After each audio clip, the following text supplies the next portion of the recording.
Today on MuscleCar, blue-collar Buick gets a rear-end swap and disc brake conversion to go with its beefed-up 455. Check out the post-upgrade dyno numbers and see how a hood tach is installed.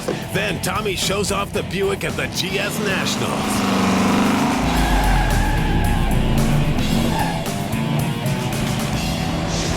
Hey, welcome to MuscleCar. We love a challenge around here, and when you Buick guys out there threw down the gauntlet and suggested we was wasting this 455 with our original budget build, well, we decided to kick it up a notch. Last time, we upgraded this dude to stage 1 performance with a more aggressive cam, better heads, intake and ignition, a bigger carb, long tube headers, and a new tranny.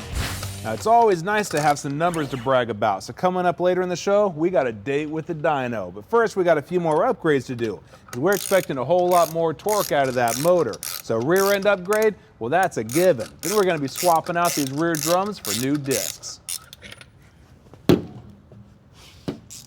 Now, technically, there's nothing wrong with this 8.5, but it's a one-legger, and that means all the power goes to one wheel while the other wheel just sits there looking dumb. By adding a posi unit, we're going to send the same amount of power to each of the two wheels. That'll make for better traction and better acceleration.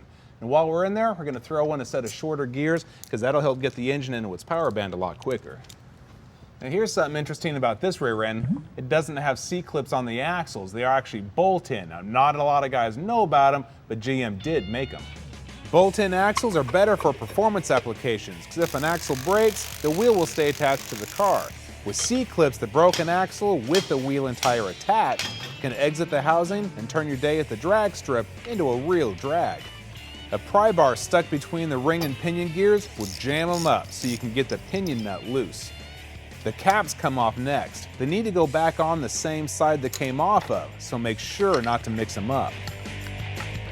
A little gentle persuasion and the stock open diff will pop right out.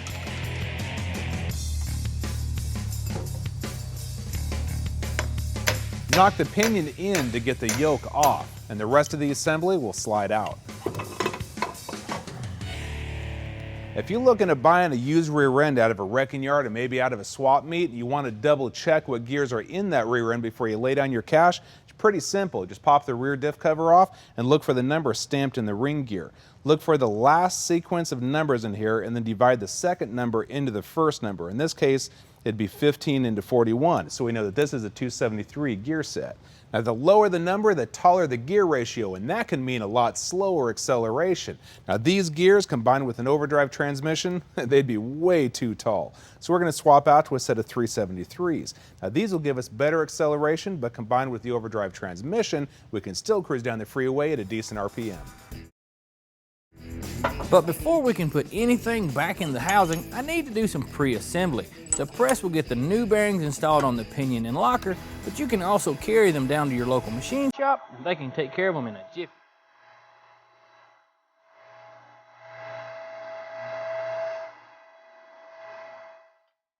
When assembling the ring gear to the center section, make sure to use Loctite thread locker on the bolts because you don't want these guys coming loose ever.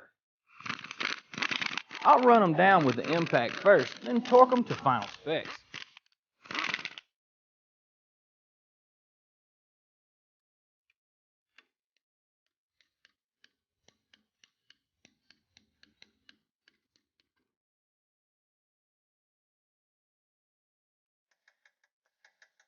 The old seal and bearing come out pretty easy, but the races are pressed in and require a little more convincing. If your housing is out of the car, the best way to install a new race is with a press. But since ours is still bolted in the car, a hammer and brass punch will do the job. Just be careful not to damage or distort the race in any way. With the new bearing set and a seal in place, the pinion, crush sleeve, and yoke are up next.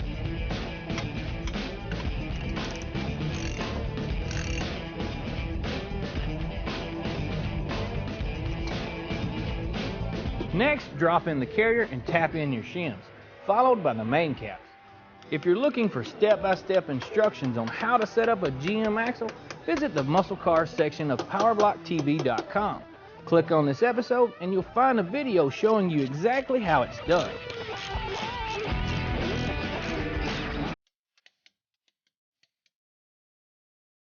Once it's all together, do a final check on the tooth pattern before bolting on the cover.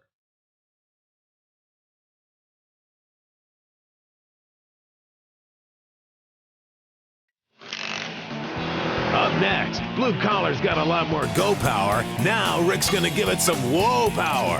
And later, the event of the year for Buick fans. Hey guys, welcome back. When you're doing performance upgrades on a vehicle, bolting on all those high-performance go-fast goodies is the fun part. But don't forget, stopping is pretty important too. Now, drum brakes are prone to fading and overheating. Add in bigger wheels and tires and more speed, and the problem's just going to get worse. Now, disc brakes run cooler and they're a lot more efficient, so they can handle the pressure, bringing that nearly 2-ton beast to a halt. Now, Summit Racing sent us this conversion kit for a GM 10-bolt, but they're available for just about anything.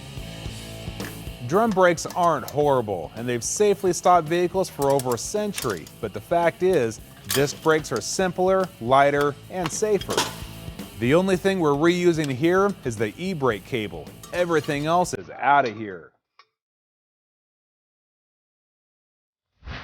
Now, pre-assembling some of the parts on the table makes this process a lot easier.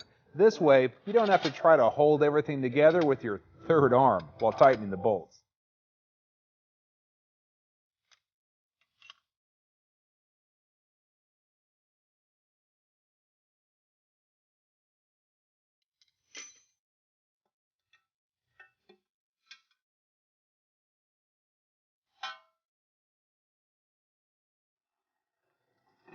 The brake mount plate that came with the kit is also the new axle retaining plate.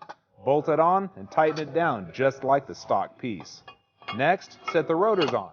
Load the brake pads into the caliper and bolt them to the bracket. Now, since these are floating calipers, we need to add a section of flex line to allow for some movement. The original hard lines can be used, but they need to be shortened. I'll mark them, trim back the sheath, and cut the line to its new length.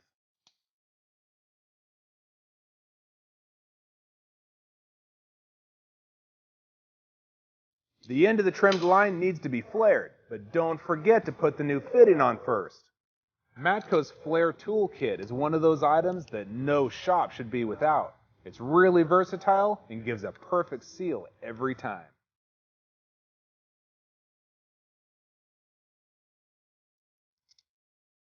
The flex line and all the fittings came in Summit's brake kit, which means you don't have to shop around for odds and ends to finish your install.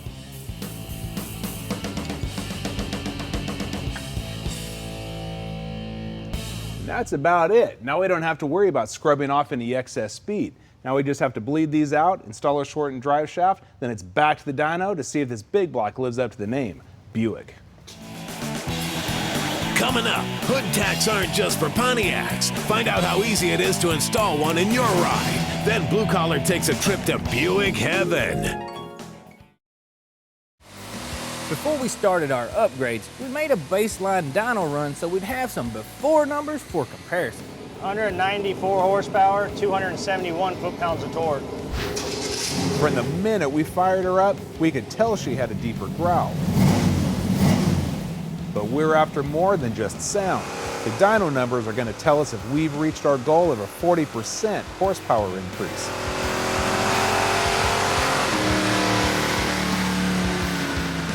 Picked up a few, 290. Torque picked up to 352. Your peak's right at 5 grand, and it starts to roll off. That's a good gain. That is almost 100 horsepower difference, dude. 50% gain. That's fantastic. Yeah, it's not bad. Now that we got some respectable power under the hood, it's going to be kind of hard to keep my foot off the gas. So to make sure I don't overdo it, we're going to add a hood tach. All right, now I know what you guys are thinking. Hood tachs are for Pontiacs. Well, it's true that they were more common on the GTOs and the Firebirds. You could special order them on the Buick GSs. And they were basically the same thing, just with the faces changed a little bit. Now, this kind of creative part swapping was pretty common with GM back then, and we're going to do the same thing. Now, they do make Buick hood tachs, but the 5200 red line on this Pontiac model, well, it's pretty much dead on to where we need it to be. And we took a cue from GM and just modified the face to fit our project. Pretty cool, huh? All right, dude, these things weren't exactly available in '73, so we can put it wherever we want. Well, I was looking over here at the underside of the hood. Right here, it wouldn't interfere with all the bracing and all. Yeah, I know, drop the hood real quick. Give or take about there. Yeah, that don't look bad up here.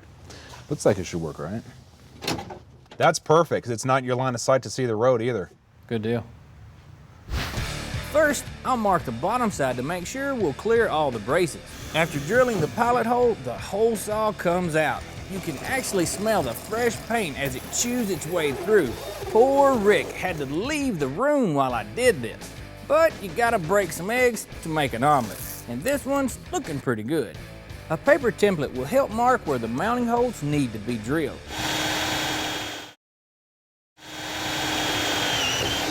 Step drill bits are designed for drilling through sheet metal and ensure a perfectly round hole. After smoothing off the rough edges, I'll mask up the hole and shoot on some Duplicolor etch primer and semi-gloss black. One problem with the first hood tacks was moisture getting into the housing and fogging up the lens. Modern repops, they're sealed up, but if you're restoring an original, you can use the same fix as the 69 Up models did. It's as easy as running a tube from the heater box to the housing, and that's why I drilled that extra hole. Since ours is a modern version, we don't need to do this, but we wanted to show you guys just how easy it is.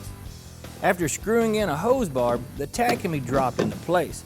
Rubber vacuum line works fine for the feed. Run it through any available hole in the firewall and pull the excess through to the inside. Drill a hole in the heater box, being careful not to rupture the heater core, flaps, or anything else important. A 90-degree hose barb completes the defrost option on our tack. All that's left now is the wiring. It's just a few simple connections that run from the pigtail to the ground, distributor, and fuse block. As usual, paintless wiring lives up to their name. With the right connectors on hand, extending the wiring really is painless. HEI distributors all have a tach terminal, making this part of the install a breeze. To make the light functional, just tap into a switch tot on the fuse block. With all the connections completed, I can cinch it down and test it out.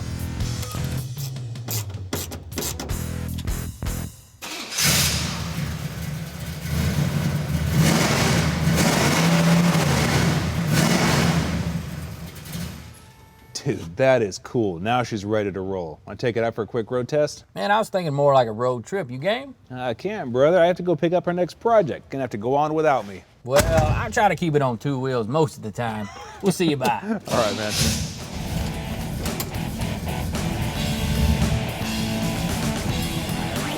After the break, take a trip to the ultimate Buick event. You're watching MuscleCar. For a DVD copy of this episode, just go to PowerBlockTV.com and order your copy for just $5.95 plus shipping and handling. Start your own MuscleCar collection, delivered right to your door from the PowerBlock.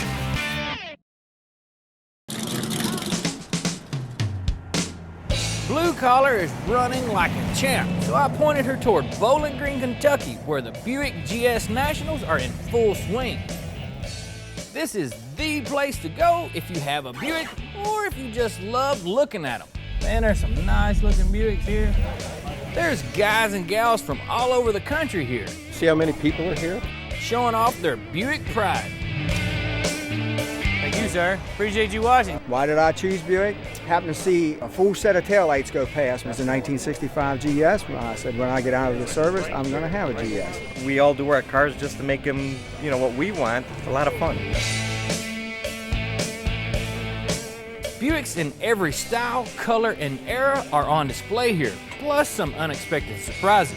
It's a turbocharged Cadillac, got the Grand National motor in it. And speaking of Grand Nationals, these turbo V6 muscle cars that took the 80s by storm are here in force. I'm feeling like a kid in a candy shop with all these Buick beauties on display, but there's one that's caught my eye. This one seems kind of familiar. Old Blue Collar is definitely at home here. It's a beautiful paint job. That's a beautiful paint job. Oh, it's a beauty. Boy, that is just beautiful. I like the wheels. The wheels are sharp. This crowd really seems to like what we've done to our 73 Century. But this event's about more than just looking good. It's about going fast. The drag strip is calling these guys names. You're not gonna see any Mustangs or Camaros on this track. It's all Buick power today.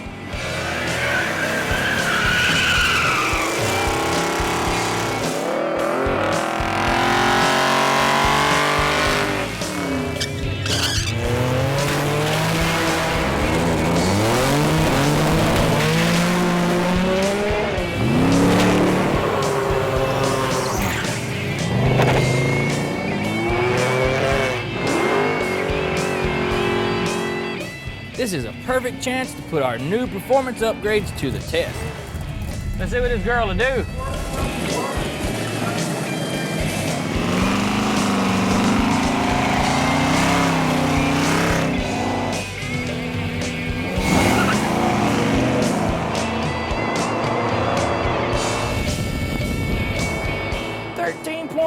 Not bad for a 2-ton car with no hook. Old Blue Collar's done everything we've asked her to do and more. She may not be everybody's idea of a muscle car, but we hope it's inspired you to think outside of the box and redefine what a muscle car can be. I want to thank the GS Club of America for putting on a great show. I'm headed back to the track for one more run, so until next week, y'all keep it between the ditches.